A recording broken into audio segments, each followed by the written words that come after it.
참 예수님, 네, 오늘 마태복음의 첫 번째 부분을 제가 읽어드렸습니다. 다 기억하세요? 누가 누구를 낳았는지 다 기억하세요? 네, 우리가 이제 이제 아브라함부터 해가지고 이렇게 쭉 이어져 왔는 후손이라는 것을 얘기하고 있고요. 예수님의 예수 그리스도의 족보인데 이 족보를 이렇게 마태복음사가 물론 마태복음만이 아니라 루카복음도 같이 이렇게 족보를 보여주었는데요. 이 족보를 보여준다는 것은 예수님께서 갑자기 이 세상에 등장하신 분이 아니라는 겁니다. 이분은 이미 구약 때부터 예고된 분이라는 거예요. 구약 때부터 다 미리 준비돼서 이 신약에 이렇게 나타나신 메시아라는 것을 알려주고 있는 것입니다. 그런 면에서 우리가 이 족보를 유심히 잘 볼 필요가 있어요. 그러니까 그 구약에서부터 그 미리 예고된 그러한 메시아가 이제 신약에서 이렇게 나타났다는 것. 그러니까 아무런 연고 없이 그분이 나타난 것이 아니라 이미 다윗의 후손으로서 이미 이 세상에 오셨다는 것을 말씀하고 계십니다. 네, 그런 면에서 우리가 이제 아기 예수님의 성탄을 준비하고 있고 곧이어서 우리는 성탄을 맞이하게 되는데 그분께서는 이런 계획이 다 있으신 거예요.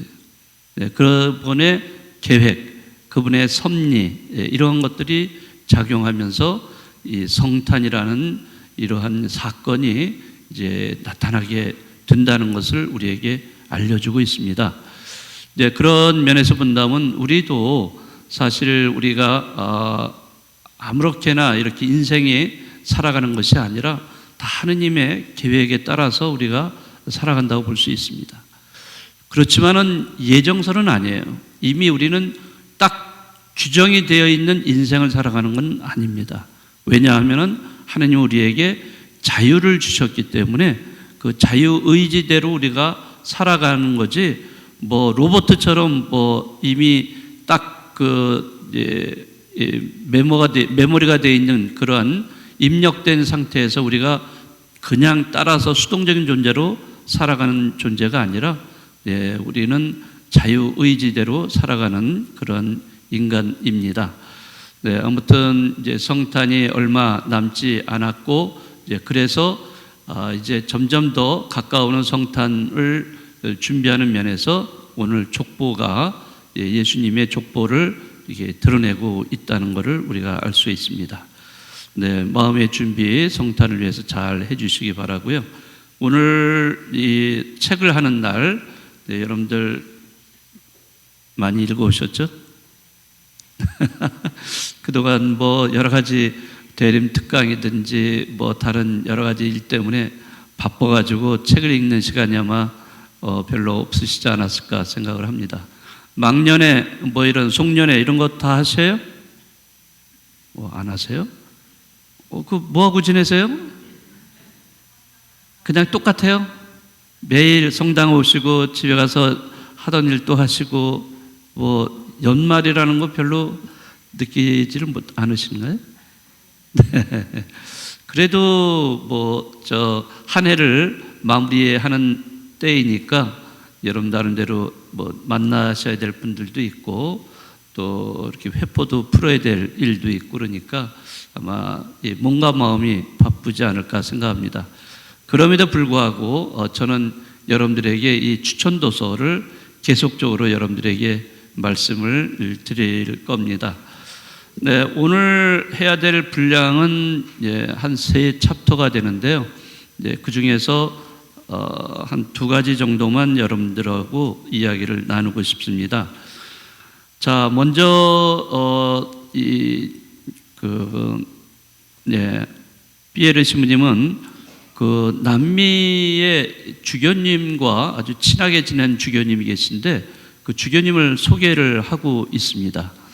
그분은 이 남미의 주교님으로서 상당히 오래전에 이제 물론 50년대, 60년대 뭐 이런 때 이제 주교님을 하신 분인데, 그분은 브라질 주교님이시고요. 돔 헬도 까마라 주교님이십니다. 상당히 알려져 있는, 세계적으로 알려져 있는 그런 주교님이십니다. 이제 이분에 대해서 이제 몇 가지 피에르 신부님이 이제 열거를 하고 있습니다. 이분은 브라질에서 부유한 성직자들에게 상당히 미움을 받았던 주교님이십니다. 네, 이분은 그 주교님으로 임명됐을 다음에 즉각적으로 그 호화로운 주교관을 떠납니다. 거기에서 머물지 않고요. 도시 빈민굴 가운데 아주 검소한 집에 들어가서 거기에서 살아가셨습니다. 너무나 복음에 충실한 행동을 했기 때문에 그러한 것이 오히려 그 당시 사회에 격렬한 반발을 일으키는 계기가 됐어요. 좀 그렇죠? 아니, 복음에 충실하게 살아가는데도 불구하고 그것이 반발을 일으키는 원인이 됐다. 좀 이해가 되지 않지만은 그 당시 사회에서는 그럴 수밖에 없었습니다. 왜냐하면은 성직자들도 둘로 나눠져 있어요. 부유한 사람들하고 거기에 빌붙어서 호화로운 생활을 하는 성직자가 있는가 하면은 그런 것은 복음 정신에 위배된다. 그래서 가난한 사람들과 함께 어울려 살아가는 그런 성직자들이 있었던 겁니다. 그런데 헬돔 까마라 주교님은 바로 이 빈민들, 가난한 사람들하고 함께 어울려 살기를 원했어요. 자, 복음을 전파하고 가난한 사람들이 보다 나은 조건에서 살 수 있도록 그분은 평생을 바치신 분입니다. 이제 이렇게 가난한 사람들을 대변하다 보니까 이게 자연적으로 정치적인 반향을 일으키게 됩니다. 사실 그리스도교 우리 신앙이 현실 생활에 이렇게 참여하게 되게 돼 있습니다. 어차피 우리가 신앙생활을 한다고 하지만은 우리가 뭐 성당에 모여서 기도하고 미사하고 성체를 모시고 뭐 성체 조배를 하고 이걸로 끝나는 게 신앙생활은 아니죠. 여러분들은 밖에 나가면은 가정생활도 해야 되고 직장생활도 해야 되고 여러 가지 사회에 맡은 역할을 하셔야 됩니다. 그러면 거기에서도 여러분들은 신앙인이시죠. 하느님의 자녀 아니에요. 그럼 하느님의 자녀답게 살아야 될 거 아니에요. 그러면은 예를 들어서 성당에서는 하느님의 자녀고 밖에 나가서 내가 직장 생활할 때는 하느님의 자녀가 아니에요. 맞아요, 그게? 아니죠? 네. 우리는 직장 생활을 하든 사회 생활을 하든 이 하느님의 자녀로서 신앙 생활하고 이게 서로 분리되면 안 돼요. 그런데 그 당시 브라질에 있는 사람들, 특히 성직자들은 이렇게 그 부유한 사람들에게 빌붙어서 자기도 화려한 생활, 부유한 생활을 해왔던 성직자들이 있어요. 그들은 사실은 복음을 싫어합니다. 왜냐하면 복음대로 살려고 그러면은 복음은 뭐라 그래요? 가난한 사람들에 대한 얘기를 많이 하거든요. 그러면 가난한 사람들에 대한 이야기는 싹 빼버리고 딴 얘기만 하는 거예요. 그러면서 이제 그 성직자 생활을 하는 이런 모습을 보이고 있는데 그와는 정반대로 정말 복음 정신에 투철하게 살아가는 이 사제들. 그러한 사제들이 그 가난한 사람들과 함께 살다 보니까 그 사람들의 삶이 너무나 가난 속에 정말 그 비인간적인 삶을 살아가는 이런 모습을 보게 되는 거죠. 그런 거를 개선을 이제 해야 되는데 개선을 하기 위해서 이렇게 얘기를 발언을 하면은 이제 사람들은 이제 그것을 정치적인 발언이다라고 얘기를 해버리는 것입니다. 자, 그래서 사실은 교회가 가난한 이들의 교회가 돼야 된다.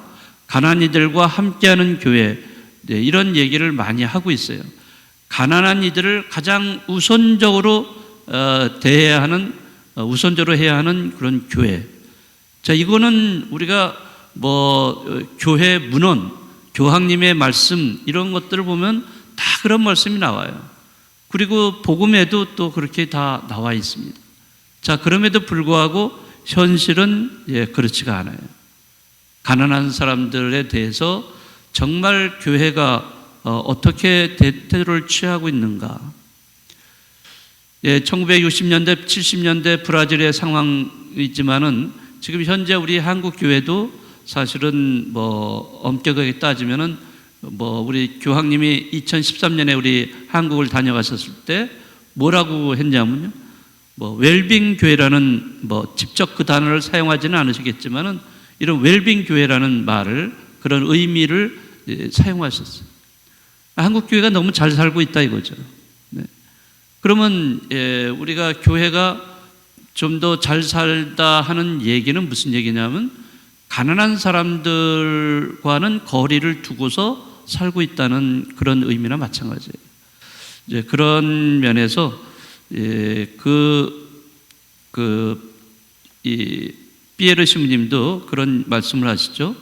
교회가 가난한 사람들을 배척한다면은 그것은 뭐와 같으냐면 등대불에 불을 킬 수가 없는 등대나 마찬가지다. 이런 얘기를 하고 있습니다. 등대가 존재하는 이유는 그 밤중에 깜깜한 밤에 빛을 비추어서 배가 잘 항해할 수 있도록 해야 되는데 이 등대는 멀쩡하게 서 있는데 밤에 불을 킬 수가 없는 등대예요. 그거나 마찬가지라는 거죠. 교회가 가난한 사람들, 가난하다고 그래서 물론 물질적인 가난도 여기에 포함되지만은 그것뿐만 아니라 정신적으로 또 여러 가지 많은 고통을 당하는 사람들이 있어요. 또 여러 가지 면에서 소외당하는 사람들이 있어요. 힘이 없기 때문에 소외당하는 이런 사람들이 있습니다. 이런 모든 사람들이 사실 가난한 사람들에게 속할 수가 있는데요. 자, 그러기 때문에 교회는 어느 시대든지 이 시대에 상관없이 가난한 사람들, 약한 사람들, 없는 사람들과 함께하는 것이 교회다. 이런 거를 헬돈 까마라 주교님은 바로 그런 면을 브라질에서 이런 거를 다 몸소 실천을 했던 그런 주교님이십니다. 상당히 그런 면에서 많이 알려져 있는 이런 주교님인데 그 후임자에 대한 이야기도 나오죠. 그 책에 후임자는 와서 완전히 그 주교님이 하셨던 거를 다 엎어버려요. 네. 그리고 부유한 사람들만을 위한 교회로 이거를 만들어 버립니다. 참 안타깝죠. 네. 그분이 이런 말을 하신 적이 있어요. 한 사람이 혼자서 꿈꾸면 그것은 그저 꿈에 불과하지만은 우리가 모두 함께 꿈꾸면 그것은 현실이 된다. 그런 말을 한 적이 있습니다. 한 사람의 힘은 약해요, 사실. 그래서 그 한 사람의 꿈은 그저 꿈에 불과할 수 있지만은 우리 모두가 함께 같이 꿈을 꾸면은 이게 현실이 된다는 거예요. 이러한 면에서는 우리 모두가 어떤 교회가 어떤 일을 할 때 중요한 것은 연대라고 할 수 있어요. 연대. 같이 해야 돼요. 같이. 개별적으로 하는 게 아니라 연대를 해야 된다. 그 연대를 통해서 우리는 함께 하느님의 백성으로서의 역할을 할 수 있다는 겁니다. 네, 피에르 신부님이 그 다음 장에 뭐라고 했냐면 인류 형제들에 관한 제목으로 이야기를 하는데 인간이 가야 될 두 가지, 가는 인간이 보여주는 두 가지 길이 있는데 뭐냐? 여러분들 읽으셔서 다 아실 겁니다. 자, 첫째는 같은 얘기지만은 타인들 없이 행복할 것인가? 아니면 타인들과 더불어서 행복할 것인가? 자, 우리는 이 두 가지에서 선택을 해야 된다는 거죠. 다시 말하자면 혼자 만족할 것인가? 아니면 타인들과 공감할 것인가? 자, 우리는 어떤 것을 선택하면서 신앙생활을 할 것인가? 이 선택이야말로 우리 자신의 삶의 실체를 결정짓고 우리 자신을 만들게 한다고 말하고 있습니다. 당시 프랑스에서는 물론 지금도 그럴 수도 있겠지만 그 당시에 프랑스에는 인종차별주의와 외국인 혐오 성향이 매우 컸습니다. 그러니까 외국인들, 이렇게 이민자들 같은 경우 외국인들이 들어오면은 상당히 혐오하고 차별을 했어요. 지금 우리나라도 그렇잖아요. 우리나라도 외국인들 많이 들어와 있는데, 이민자들 많이 들어와 있는데, 저 특히 동남아 같은 데서 온 이런 이민자들에 대해서 얼마나 차별하는지 몰라요. 예? 또, 하여튼 그러한 것들이 당시에 프랑스에도 있었고, 그래서 어떤 차별, 또 더군다나 빈곤, 이제 이러한 것들이 이제 그 당시 아주 그 2차 세계대전 끝나고 난 다음에 이 프랑스에는 이런 것들이 성행을 했어요. 자, 그래서 피에르 시무님은 이런 차별과 빈곤에 방관하고 무관심하는 것, 그래서 자기 혼자만 안전하게 사는 것은 생각할 수 없는 일이다, 이런 얘기를 했어요. 그래서 결국에는 이 피에르 시무님이 주장하는 것은 연대가 필요하다는 것. 그래서 서로 그 연대를 통해서 인류애를 우리가 실현할 수 있다는 것. 그 인류애라고 하는 것은 다시 말하자면 형제애를 통해서 가능하다는 것을 이야기하고 있습니다. 바로 그 최근에 교황님도 그 형제에 대한 그 우리 모두 형제라는 그런 회칙을 반포하신 적이 있는데, 그 형제애는 굉장히 중요한 단어라고 할 수 있습니다. 이웃사랑을 말하고 있는데요, 정말 우리는 형제애를 가져야만 연대를 할 수 있고, 연대를 통해서 우리는 모두가 다 이러한 이런 어려운 사람들, 고통받는 사람들과 함께 할 수 있다는 것을 이야기하고 있습니다. 네, 이 피에르 신부님은 평생을 가난한 사람들과 함께 하신 분이기 때문에 이런 면에서 상당히 우리에게 강조를 하고 있다고 생각을 합니다. 네, 이 이야기는 물론 프랑스의 제2차 세계대전이 끝난 이후에 프랑스만을 이야기하는 것은 아니에요. 이 이야기는 지금도 21세기를 살아가는 지금 우리에게도 해당되는 이야기입니다. 네, 우리 또 주변에 어려운 이웃이 있다면은 정말 방관하지 않고 또 외면하지 않고 그들과 함께 공존할 수 있는 그러한 마음가짐, 또 실천, 이런 것들이 따라야만 진정한 신앙의 삶을 살아가는 사람들이 될 수 있다는 것, 이런 것을 강조하고 있습니다.